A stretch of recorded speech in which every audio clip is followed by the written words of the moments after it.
Is paying for Netflix a significant financial achievement? Let's have a look. Hello everyone, Florian.heise here, and welcome to another episode of HeiseSays. Grab your stein of coffee because we're going to discuss a topic which either paints me as a grumpy old geriatric millennial or shows us that there's something really, really wrong with a generation that's just struggling to get ahead. So, yesterday I did a video. We read through this article from Mortgage Business, everyone. 6 in 10 millennials lack a savings plan. And there was a statistic in this that just shocked me. It was about paying for your own streaming service as a significant achievement, a significant financial achievement. And we're not talking a lot of money. You're talking like $20 at most a month, which just seems rather depressing to me seeing that. So I thought I'd ask the viewers, I'd get your opinion on this to see if I'm just being a grumpy old man or if we're all grumpy old people together. So let's start by having a look at what millennials actually are. Now, this is it. I'm a millennial. I'm a geriatric millennial. So those of us born between 1981 and 1996. That's when, none of us have turned 70 yet. None of us have turned 70 yet, but that's millennials, everyone. Millennials, Generation Y. This is an interesting chart just to get an understanding of all the different generations. So, how can these people, how can they see? I mean, what's the, so 96 would be the youngest. 96, what are we talking? We're 2021, so it's, 25 years old would be the youngest millennial. How could they be seeing this? Someone in their 20s seeing as getting a subscription service as a significant achievement. And this is the stats. While buying a home ranked as the most significant financial achievement. Okay, that was number one. Understandable here in Australia, particularly because we all want to own a home. A home ownership, well, it's an important thing in our culture. Millennials ranked other smaller goals that feel more achievable, including having a full-time job. 37% having a full-time job. What does that tell you? Saving more money than spending. 35%. So a basic financial aspect. Moving in with their partner or getting married at 33%. And that shouldn't cost that much. But then again, I guess, if you're moving in together, maybe you're moving out somewhere. You gotta, pay the bond and all that stuff. Moving out of their parents' house. 29% of them saw moving out of their parents' house as a significant financial achievement. The youngest ones, 25 years old, everyone. Okay, 25. And I moved back after uni to get sorted.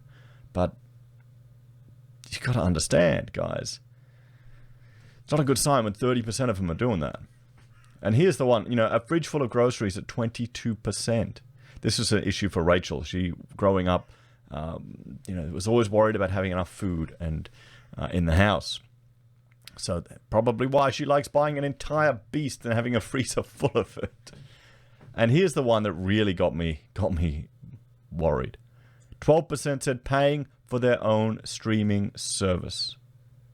Paying for their own streaming service. So I put a poll up on the community tab of the channel, and I thought, is paying for your own streaming services a significant financial achievement? Now, 18% of you said yes out of 557 votes, while 82% said no. And I thought we'd have a look, and I'll just refresh it here on this other screen. We'll have a look at your comments to get a perspective. So there we go. We've had 6 new voters as I've been recording this. I'm going to have a shot of coffee, and we'll go through it. Good morning coffee. So we'll do. Ben Bass is saying, if mum is still packing your lunch, probably a significant achievement. Yeah, so it's kind of, I don't know.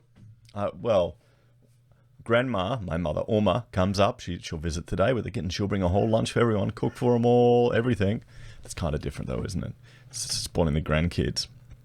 Depends on how much they are. If you're able to fund a 52,000 USD Ivy League online degree on your own, I'd personally consider that a significant achievement. Well, that's not really, well, is that a streaming service? That's not what we're talking about here. I go to USNW, University of New South Wales, and I do think Netflix would do a better job. Well, I mean, this is the thing with all the online education. There's so much free stuff now available. Education, people are giving it away for free. You should just pay for it in the advertising. The only reason we go to university is for the piece of paper, guys. The piece of paper there, that's just your door into the professions. Is it worth it? Well, that depends on the piece of paper that you get.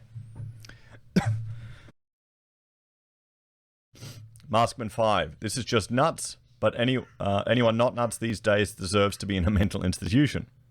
John is saying, if you're merely surviving these days, you're doing well. That's kind of, well, sad take on it. But it just there is a huge divide here in Australia, guys. There is a huge class divide. Don't kid yourself. There really is. There's some people that are doing much better than others. Anita, why can't people pay their own way? And I thought the economy is going well. Is this not the case? Well, here's the thing. It's going well for all the people. For those people that have jobs where they can work from home, where they can work remotely. For office workers. For civil servants. Oh, it's going well for civil servants. But for younger Gen Yers who maybe are doing casual jobs, who maybe are still doing at uni or finishing off uni, haven't been able to break into into their career or their profession, they're all the ones that are struggling.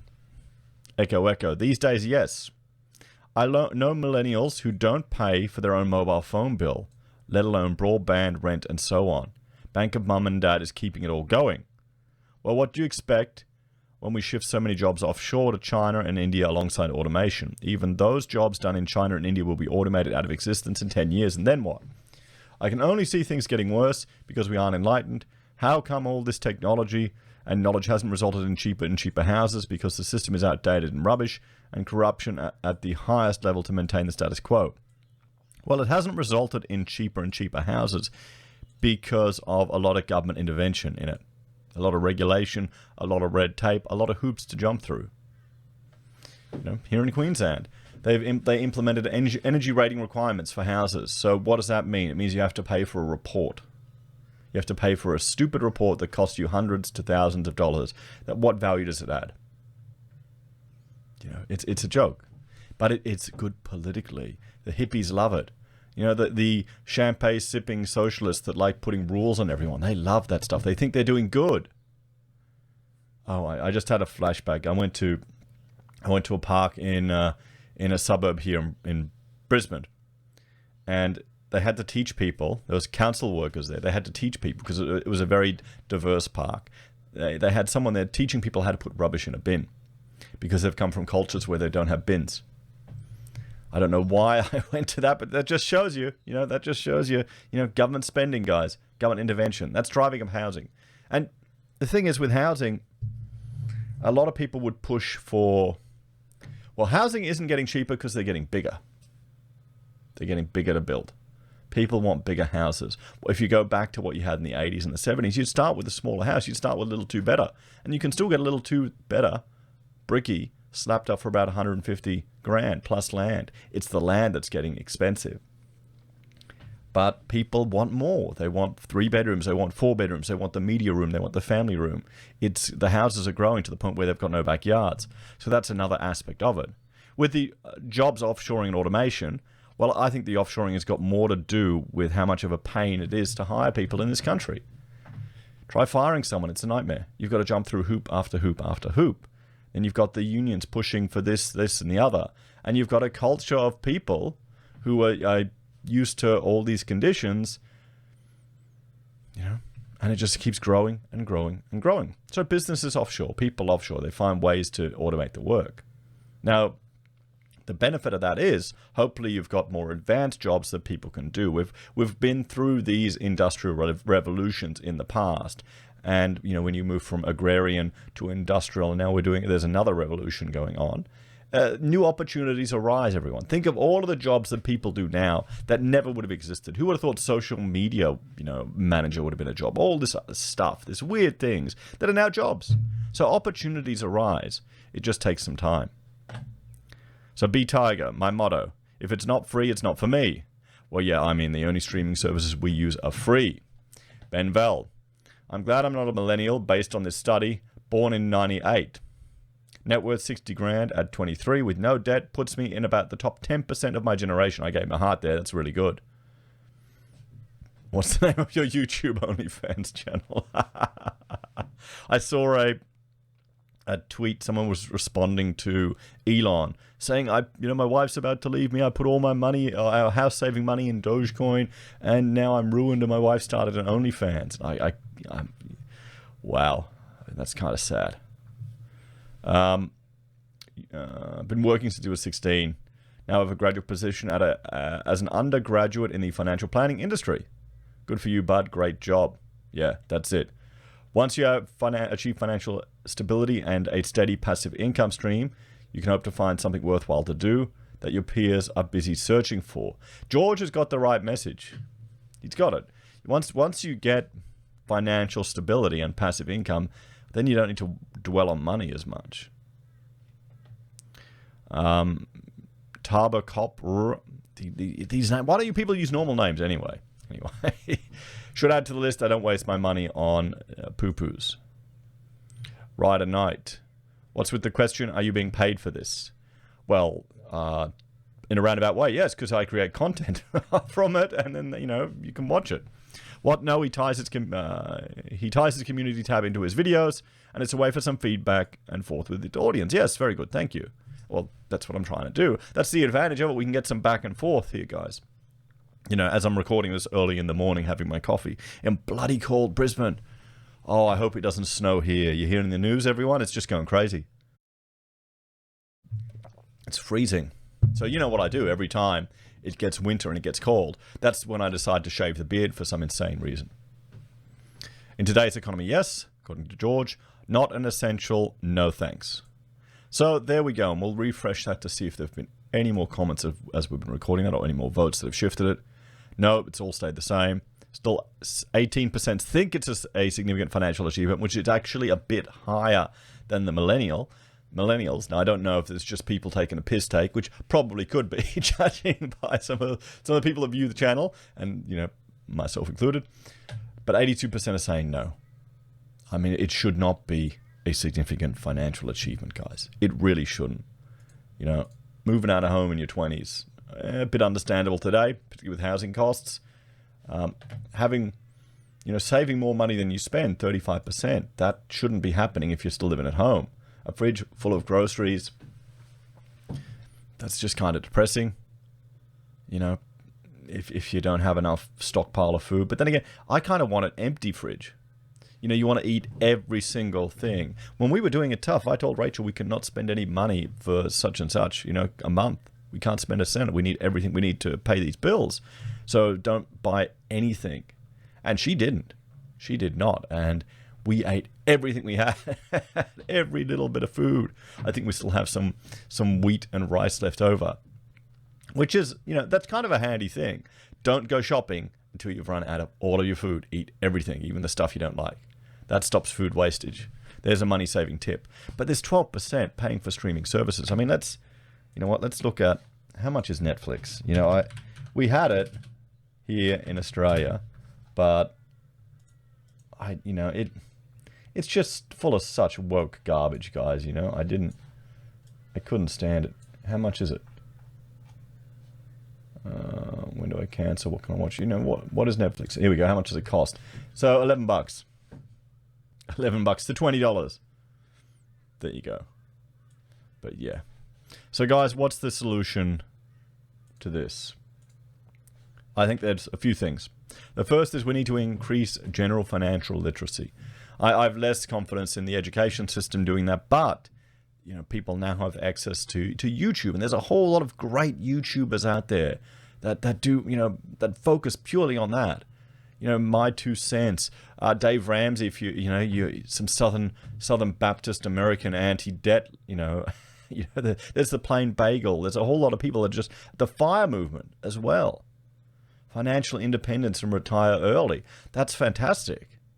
Even if you don't achieve that goal, but you set it up as your mentality, every dollar you earn could be a dollar earning you passive income. Put your money to work for you. So, because that's the thing, you can be earning a big money, but if it flows out, It's kind of pointless. Then next you're in an ABC article thanking the banks for giving you a mortgage holiday when you've got 2 people on 6-figure incomes. I'm hoping freedom from debt will promote individuality, everyone. So people will be less dependent on the state. And we need to advocate to reduce government meddling in the economy. That's what a lot of this is causing, guys. It's causing all of this. So what do you reckon? Do you agree that a significant financial achievement should not be paying for your own bloody Netflix? Or are we just all a bunch of grumpy old, virtual boomers that don't get it? But then again, in your 20s, I was paying for my own internet. I had my own mobile. I mean, come on. We're talking $20. Anyway, thanks for watching. Like, share, subscribe to the channel. If you're a fan and enjoy the content I create here, there are a few ways you can support us. You can subscribe to us for a monthly fee on YouTube or Patreon. Don't do it if you can't afford it, guys, okay? Seriously, don't subscribe to anyone if you can't afford it. No YouTube, no creators, no OnlyFans or, the Twitch thoughts, none of that stuff, okay? Don't be simping for that crap. Build your own wealth first, guys. If you've got plain money and you can afford a luxury, which is what this is, okay? Luxury. Because there's some people that can. Sign up for SelfWealth or Stake. That won't cost you anything, and you'll get 5 free share trades for SelfWealth. And if you fund your account, we each get 1 free share. Use the affiliate links at Amazon, eBay, Independent Reserve, or AussieBroadband. Buy a merch from HeiseSays. Lovely pocket squares. A great way. I should start wearing a jacket, guys. A great way to sharpen up your appearance without putting on the tie.